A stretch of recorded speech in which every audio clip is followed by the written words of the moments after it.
कोई कहता है फिल्म अच्छी है, कोई कहता है फिल्म बुरी है, तो पहले उसका ट्रेलर लगता है और फिर वो बैन हो जाती है। उसके बावजूद वो फिल्म सिनेमा घरों तक नहीं पहुंच सकी। बेगम जान, औरत राज। आदाब, मैं हूं अहमद उमर अयाज। आमतौर पर दुनिया में जब कोई फिल्म बनती है तो पहले उसका ट्रेलर लगता है, फिर वो सिनेमा घरों में जाती है और ऑडियंस को अच्छी या बुरी लगती है। हमारे यहाँ जब कोई फिल्म बनती है तो पहले उसका ट्रेलर लगता है और फिर वो बैन हो जाती है। फिर उसके मुतालिक आर्टिकल्स लिखे जाते हैं, सोशल मीडिया पर उसका जिक्र होता है, कोई कहता है फिल्म अच्छी है, कोई कहता है फिल्म बुरी है।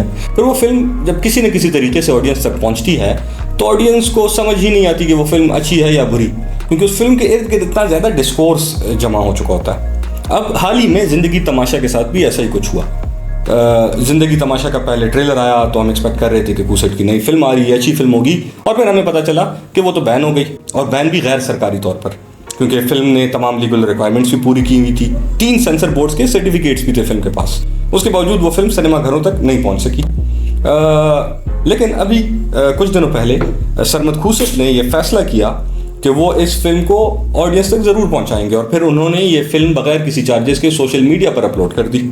अब इसका फ़ायदा ये हुआ कि ये फिल्म उन लोगों तक भी पहुंची जो शायद सिनेमा घरों में जाके इस फिल्म को ना देखते, मैसेज। लेकिन नुकसान ये हुआ कि कलेक्टिव एक्सपीरियंस जो ऑडियंस का होता है इकट्ठे एक जगह पर फिल्म को देखने और महसूस करने का, उससे ना सिर्फ ऑडियंस में महरूम रही बल्कि ये फिल्म भी। खैर, लेकिन सरमद खूसट का मानना है कि फिल्म को देखना ही फिल्म की असल कीमत है। ज़िंदगी तमाशा खूसट की बाकी फिल्मों की तरह एक हार्डकोर ड्रामा फिल्म है। इसकी अगर मैं कास्ट की बात करूं तो जहां हमें कुछ पुराने अदाकार नज़र आते हैं जैसे सनिया मुमताज़, वहीं ज़्यादातर कास्ट नए अदाकारों की हैं। प्रोटैगनिस्ट आरिफ हसन साहब, उनको मैंने इससे पहले बड़े पर्दे पर नहीं देखा हुआ। साथ ही साथ ईमान सुलेमान, उनको मैं बतौर मॉडल जानता था, लेकिन फिल्म में उन्होंने अपनी अदाकारी से मुझे खासा इंप्रेस किया। मेरे नज़दीक स्टैंड आउट परफॉर्मेंस लेकिन जो थी वो थी अदील अफजल की। अदील अफजल का स्क्रीन टाइम कम था, लेकिन यकीनन उन्होंने इस कम स्क्रीन टाइम के बावजूद ये बात साबित कर दी है कि उनका क्राफ्ट जो है वो सॉलिड है। फिल्म की एक और बड़ी जो उसका एक्स फैक्टर था वो था उसका म्यूज़िक। फिल्म का म्यूज़िक दिया है साकिन ने।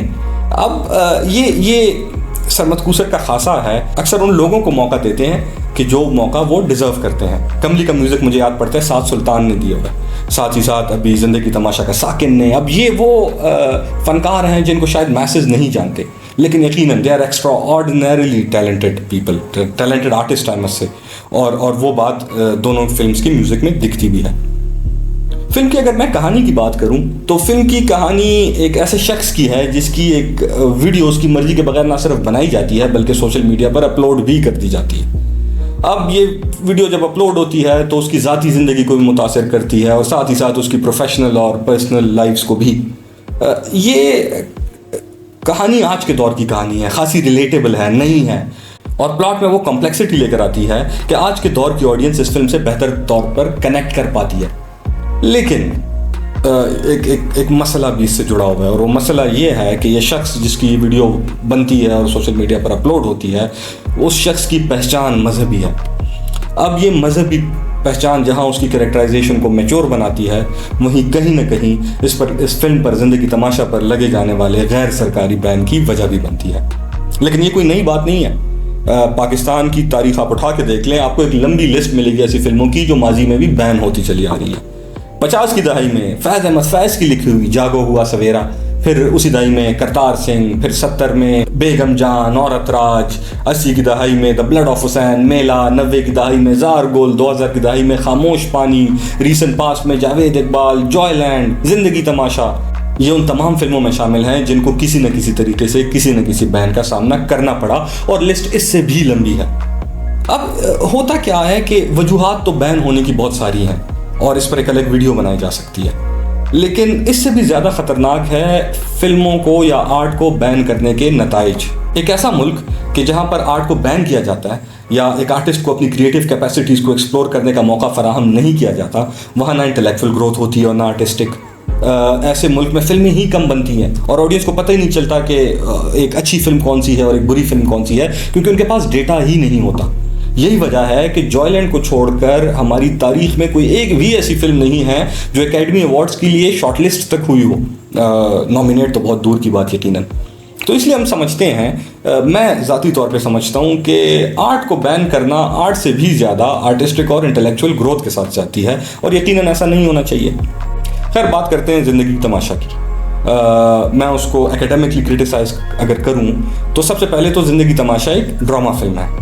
अब इस ड्रामा का जो जॉनरा है, इसमें ड्रैग का एलिमेंट ऑलरेडी मौजूद होता है। इस ड्रैग के एलिमेंट को बैलेंस करना बहुत सारे डायरेक्टर्स के लिए खासा ट्रिकी हो जाता है। अक्सर कुछ डायरेक्टर्स या तो थ्रिल का इस्तेमाल करते हैं या कॉमेडी का, लेकिन वो करते क्या है कि वो प्लॉट की लाइन को फ्लैट होने से बचाते हैं। अगर मैं ज़िंदगी तमाशा की बात करूं तो क्लाइमैक्स के बाद इसकी प्लॉट की लाइन ऑलमोस्ट फ्लैट हो जाती है, कुछ भी नया नहीं होता फिल्म में। अब ये प्लॉट की लाइन का फ्लैट हो जाना फिल्म, ये जो ड्रैग का एलिमेंट है ड्रामा का, इसको बढ़ाता है, और ऑडियंस शायद उस तरीके से कनेक्ट नहीं कर पाती जिस तरीके से फिल्म कोशिश करती है कि ऑडियंस उससे कनेक्ट कर पाए, खास कर क्लाइमैक्स के बाद। एक ड्रामा फिल्म होने के बावजूद इसका सिनेमैटिक ट्रीटमेंट खासा एक्सपेरिमेंटल है या मे बी एग्जैजरेटेड है। ये ट्रीटमेंट जो है, सिनेमैटिक ट्रीटमेंट जो है, ये कहीं ना कहीं ड्रामा का रियलिज्म जो होता है उसको मुतासिर करता है, और वो सटिलिटी जो ड्रामा चाहती है कि उसमें हो, उस सटिलिटी को ये सिनेमैटिक ट्रीटमेंट जो है ये मुतासिर करता है, ये एग्जैजरेशन मुतासिर करती है। ये एग्जैजरेशन हमें प्लॉट में भी कहीं ना कहीं दिखती है। मिसाल के तौर पे बहुत सारे ऐसे किरदार हैं जिनका प्लॉट की यूनिटी से दूर दूर तक कोई ताल्लुक नहीं है, जैसे कि तमाम ख्वाजा सराओं के किरदार। अगर उन तमाम किरदारों को फिल्म से निकाल भी दें तो प्लॉट की यूनिटी पे कोई फ़र्क भी नहीं पड़ता।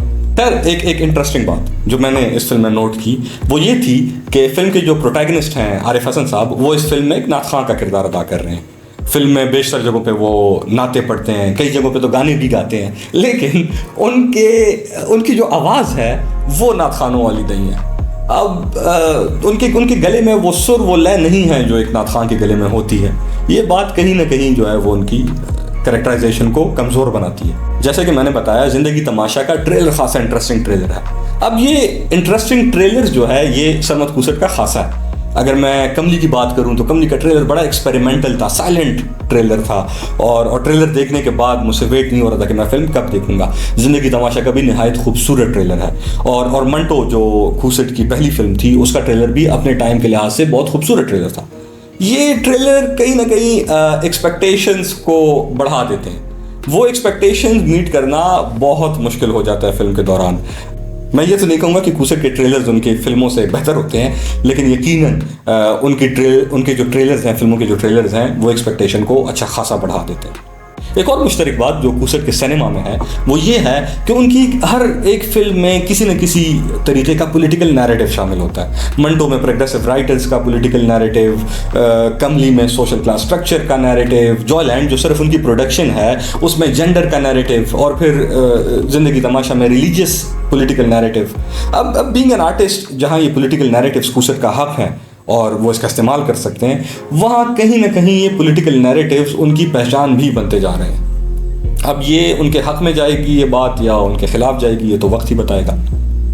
एक और मुश्तरक बात खूसट के सिनेमा में ये है कि उनकी तमाम फिल्में हार्डकोर ड्रामा होती हैं। मंटो, कमली, जॉयलैंड, ज़िंदगी तमाशा, ये तमाम ड्रामा फिल्म्स हैं। अब मैं समझता हूँ कि खूसट एक बड़े डायरेक्टर हैं, उनको कॉमेडी फिल्म्स भी बनानी चाहिए, उनको थ्रिलर्स भी बनानी चाहिए, और being an audience, being a fan, मुझे ये बात पसंद आएगी और मैं वो फिल्में देखना चाहूँगा, और मेरे जैसे यकीनन और बहुत सारे लोग मौजूद होंगे। लेकिन खैर, ऑल एंड ऑल ज़िंदगी तमाशा एक बेहतर फिल्म है। पाकिस्तान में ऐसी फिल्में नहीं बनती। अगर आप में से किसी ने ये फिल्म नहीं देखी तो ये फिल्म यूट्यूब पर बगैर किसी चार्जेस के मौजूद है और आप ज़रूर देखिएगा। फिल्म की अगर रेटिंग की मैं बात करूँ तो फिल्म को 5 में से मैं 3.5 रेट करूँगा, और मैं सरमद खूसट से तवक्को रखूँगा कि वो ऐसी फिल्में बनाते रहेंगे। अगर आपको मेरा ये रिव्यू पसंद आए तो मेरे चैनल को सपोर्ट कीजिएगा, और हो सके तो लाइक, मुझसे नहीं होगा यार, ये नहीं होगा।